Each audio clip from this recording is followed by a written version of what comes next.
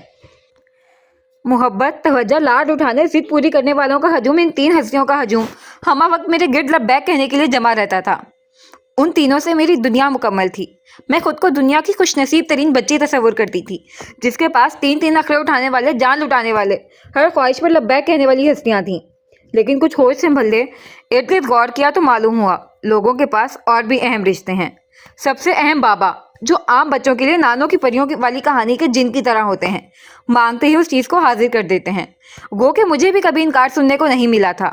شہزادی تھی میں نانوں کی، اتنی بڑی حویلی کی، لیکن پھر بھی تشنگی نے میرے ننھے سے دل میں جگہ بنائی تھی، جیسے خلا بننے سے قبل ہی ان تینوں نے زائل کر دیا اپنی موجودگی سے۔ میں سب بھول بھال کر واپس اپنے میں مگن ہو گئی۔ بچپن کی سلونی یادوں نے اس کے پپڑی زدہ لبوں پر نرم سی بھولی بسی مسکراہٹ بکھیر دی تھی، یقیناً بھیگی چشمے تصور سے ان مناظر کو دہرا رہی تھی۔ پھر شاید منظر بدلا تھا، خوبصورت مسکراہٹ کسی بددعا کی طرح سمٹ کر یاسیت میں ڈھل گئی تھی۔ پھر ایک دن نانوں کو کسی کو بتاتے ہوئے سنا کہ میں پیدا بھی نہیں ہوئی تھی، کسی زمینی فساد میں میرے بابا سا جاں بحق ہو گئے۔ بابا سا کے خاندان والوں کی ماسا کو رکھنے میں دلچسپی نہ دیکھتے ہوئے نانو ماسا کو لے آئی۔ ان لوگوں نے پھر پلٹ کر خبر نہیں لی۔ اس رات میں پہلی بار روئی تھی۔ سمجھ نہیں آ رہا تھا مجھے کہ اتنا کیوں رونا آ رہا ہے، لیکن میرا اختیار نہیں تھا۔ پورے 5 دن تک میں بخار میں تپتی رہی تھی۔ اس دوران ماما سا نانا کی جان جیسے لبوں پر آئی تھی۔ انہیں اپنے لیے اس قدر پریشان دیکھ میرا ننھا دل ایک مرتبہ پھر بہل گیا تھا۔ پھر گزرتے وقت کے ساتھ شعور کے زینے طے کرتے ہوئے میں نے اپنی 2 قیمتی اثاثے پہ پے در پے کھوئے، پہلے نانا اور پھر نانو۔ ماسا اکیلی ہو گئی، بالکل اکیلی۔ اس سے پہلے میں نانو سے آس اٹھاتے ہوئے نانا کے ساتھ کھیتوں پر ڈنڈیوں پر بے فکری سے کھیلیاں کھیلتے ہوئے کبھی غور ہی نہیں کیا تھا، یا میں اتنی سمجھدار ہی نہیں تھی۔ وجہ جو بھی تھی، میں نے اپنی ماسا کو نوٹس کرنا شروع کیا تو محسوس ہوا وہ کس قدر تنہائی کا شکار ہیں۔ نانو کی اتنی بڑی حویلی، زمین جائیداد کے معاملے، نوکر چاکر، سب کی ذمہ داری خوش اسلوبی سے تنہا پوری کرتے ہوئی وہ پور تھک کر نڈھال ہو جاتی تھیں۔ پھر بھی ان کی راتیں اکثر کتابوں کے اوراق لٹتے ہی گزرتی تھیں، نیند کو بہلاتے ہوئے، لامتناہی فکر و افکار سے تھکے ماندے اعصاب کو سہلاتے ہوئے گزرتی تھی۔ دولت کی ریل پھیر، ملازمین کی کثیر تعداد، مال زر، عیش و عشرت کا ہر سامان موجود تھا۔ نہ معاش کی تلاش میں انہیں بھٹکنے کی ضرورت تھی، نہ کسی اور ضرورت کے لیے۔ پھر بھی پل بھر کا سکون انہیں میسر نہیں تھا۔ آنکھوں میں ایک مستقل بے کل سی خاموشی کا ڈیرا، چہرے پر گمبھیر سنجیدگی کی پرت۔ وہ اخلاقاً مسکراتی بھی تھیں تو لگتا تھا کوئی بوجھ اٹھا رہی ہیں، جبر کر رہی ہیں، ہر کام میں حد سے زیادہ احتیاط، جیسے ایک اندیکھے خوف کا حصار ہمہ وقت وہ اپنے گرد موجود محسوس کرتی ہوں۔ غرض واہم و خدشات کا ایک نہ ختم ہونے والا سلسلہ ان کے ساتھ چلتا تھا۔ تضاد، باقاعدہ کاغذی طور پر ہر چیز میں برابر کی حصے دار ہونے کے باوجود ممانی کے مقابل ان کا ایک محکوم کی طرح برتاؤ کرنا، انہیں مطمئن کرنے، انہیں خوش کرنے کے لیے اپنے ساتھ اکثر ناانصافی کر جانا۔ ممانی مالکن تھی تو ماسا کی اہمیت اس حویلی میں ایک نگران کار جیسی تھی، جو سال میں ایک مرتبہ کینیڈا سے مشکل 1-1.5 ہفتے کے لیے آئی اپنی مالکن کو پوری ذمہ داری اور ایمانداری سے باضابطہ رجسٹر کھول کر پائی کا حساب دیتی تھیں۔ ممانی فطرتاً سخت و طنزیہ جملہ اچھال بھی دیتی تو بجائے کچھ کہنے کے پھیکا سے مسکرا دیتی تھیں۔ وہ مناظر مجھے احساس دلاتے تھے میری ماسا کس قدر اکیلی و بے بس ہیں، کیوں وہ سینت کر خود کو رکھتی ہیں۔ ان لمحوں میں بے صاحب و بانی کم مائگی کا احساس میرے اندر شدت اختیار کر جاتا تھا۔ ذہن میں سسکتے کاش کا نہ ختم ہونے والا سلسلہ چل نکلتا تھا۔ کاش میرے بابا حیات ہوتے، کاش نانا حیات ہوتے، کاش میرا کوئی بھائی ہوتا، کاش میں لڑکا ہوتی، اپنی ماسا کے لیے آہنی دیوار بن جاتی۔ ان کی اندیکھے خدشات سے مکفل لبوں پر دبے سسکیاں مجبوریوں کو چن کر انہیں ایک لمحے کے لیے ہی صحیح پرسکون بے فکر سانس خارج کرتے دیکھتی۔ لیکن اتنے سارے کاش کے ڈھیر میں سوائے نا امیدوں اور حسرتوں کے دھوئیں کے کوئی امید کی دبی چنگاری نہیں تھی۔